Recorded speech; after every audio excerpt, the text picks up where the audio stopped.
early CrossFit archives, you're going to see some information and some pictures of Greg Glassman putting his hand on the bottom of the sternum and finding the other hand on the pubic symphysis, on the pubic bone. And what he would do is he would set up a relationship between those 2 points of reference.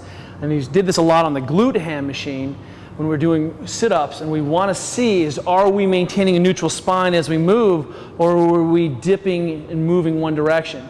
And what's nice about kind of coming back to this 2-hand rule is it allows me to do a couple things. It allows me to help my athletes understand, are we having a change in spinal position under load when it really matters most, under heavy squatting and cleaning, and it helps me to kind of quickly identify in my athletes, do I have a flexion problem or do I have an overextension problem? And consistently I see athletes who think they're getting tight but are just overextending and closing the joints off. And we're seeing a relationship change in the 2-hand rule. What we want to talk about today is called better bracing. And I want to give my athletes a better strategy to generate a stiffer trunk. You cannot recruit a single muscle like the transversus abdominis in movement.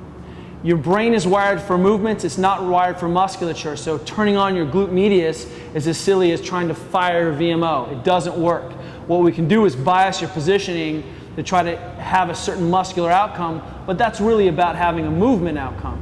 And so the muscles of the trunk do spin and organize the trunk, but really what I want to do primarily as an athlete is develop this trunk stiffness. And if I take Danielle's elbow, go ahead and face us a little bit, and I try to hyperextend her elbow, right? Imagine that this is one of her spinal joints, and that when she squats heavy, she's used to just overextending the spine and closing the joints down. Can you show me what that looks like in your back? Bam! This is what we could typically see in a lot of our female athletes and a lot of our really good male athletes, is that they're very comfortable with the overextended spine. This looks like an active lumbar, but she's really just taken her joints, get out of that position, she's taken her joints and just gone to end range and hung out there. And now, what if I keep doing this to her elbow over time, it's going to get a little bit sore. Agreed? It's annoying. Right, now let's squat 400 pounds. Ready? No, it's not going to happen.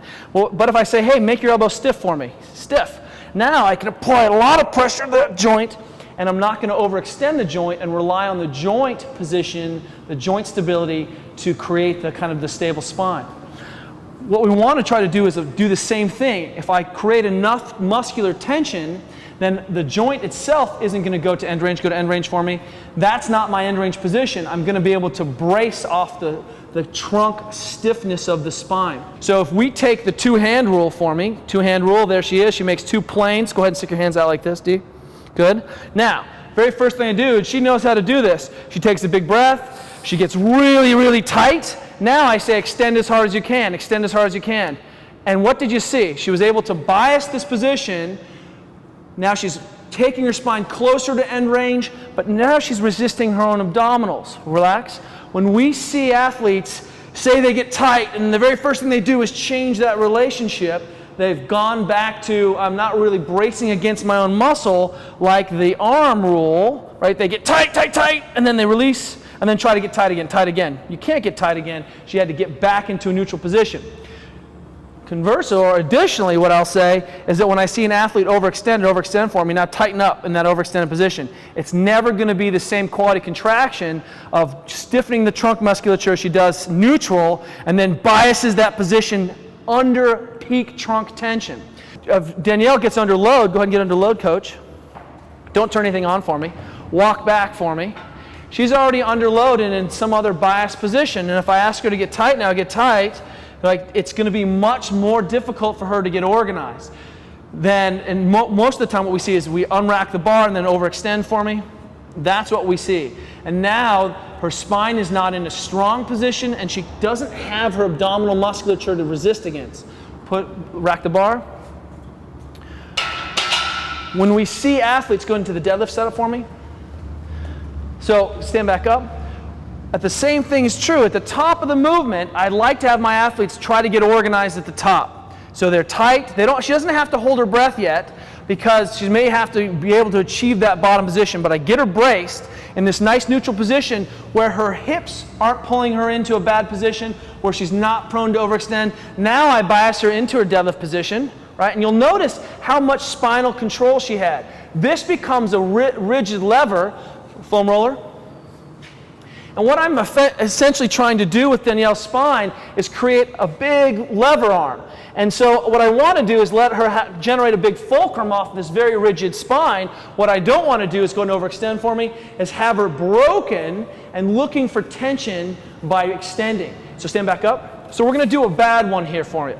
Into her deadlift position badly without setup. Now if I ask her to tension, typically what we see is go ahead and tension through your upper back. So we see athletes looking for tension and they're going to extend, looking to close that down, looking to create tension in the hamstrings. Now hold that position and stand up for me. Right? This is a pretty overextended, weakened position.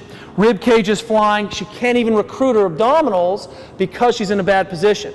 If I get her organized first, now back her into the right position, now this is all set. And her musculature is going to be able to maintain the isometric positions against the big levers of her glutes, hamstrings, and quads. And now if I need her to retension, I have her bring her knees back a little bit. So bring your knees forward or back, and it's how she can retension the whole system from the big musculature, not trying to retension the system from the little musculature against the big musculature. Does that make sense? So what we want to try to do is achieve a bottom position that with an organized spine. You'll see Olympic lifters. Go ahead and do an Olympic lifting start for me. For which? Just like snatch. With the bar? Mm-hmm. At the shin. And if Danielle has enough position, we'll often see Olympic lifters start, go ahead and go ass to ankle. Here, they straighten the back. Now her back is in a position where she's off tension. She can achieve a neutral spine and tighten up. And then what does she do? She tightens up at the hamstrings. Now go ahead and bring your hamstrings in. Boop! And now she's set again. She's done the same thing that she's done from the top, deadlifting down, but now in this position, she's achieved a position where she can maintain a much more neutral spine. She isn't challenged by the position. She can get tight, and then she retensions from the hamstrings. This is why a lot of good Olympic lifters prefer to get tight, and they prefer this rolling start. They're using that tension from the hamstrings, but more importantly, they've become geniuses about how to stabilize their spine. So for our tight athletes, we have some athletes that can only achieve this bottom position. They don't have the flexibility to get into a snatch position, lower themselves. They have to start from the bottom. Tension, tighten, good. Now she brings back up, and now this is a fixed lever against the very strong and powerful hamstrings and glutes. But no wonder we see these movement changes when they're working against the isometrics of those positions. Does that make sense? Go and rack the bar again. So when we come back to the squat, it's important that we see our athletes being able to be organized before they unrack the weight. And what we'll show is, let me just throw 135 on here real quick. Is this another 45? Yes.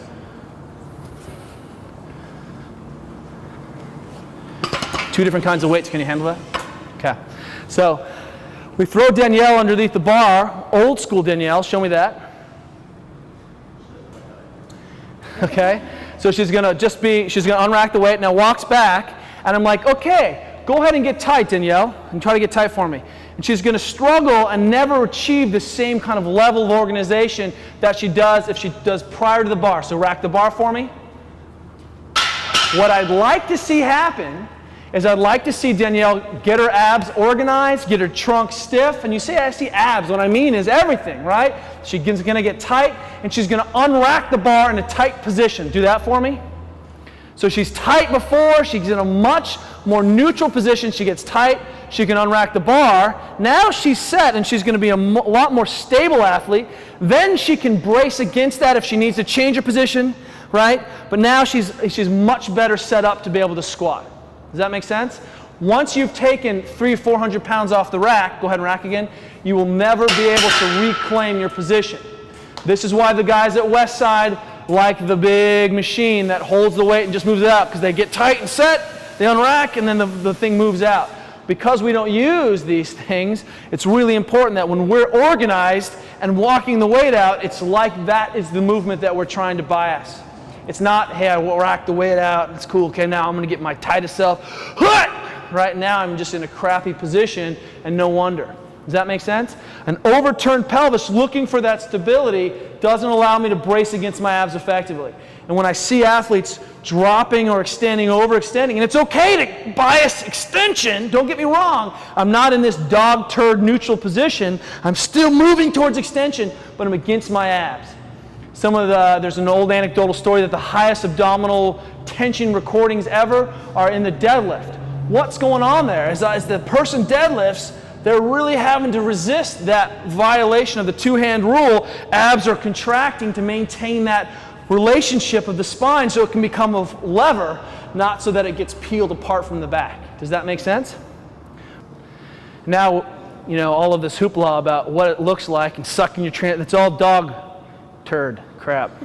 What we mean to do is get as organized as we can, get as stiff as we can, turn everything on, obliques, rectus, internal obliques, fire that transverse, get your glutes on, rectus, get stiff. If you're a cobra, fire your cobra hood. And that's what we're talking about. Cool? Good. We need to say that. Yeah.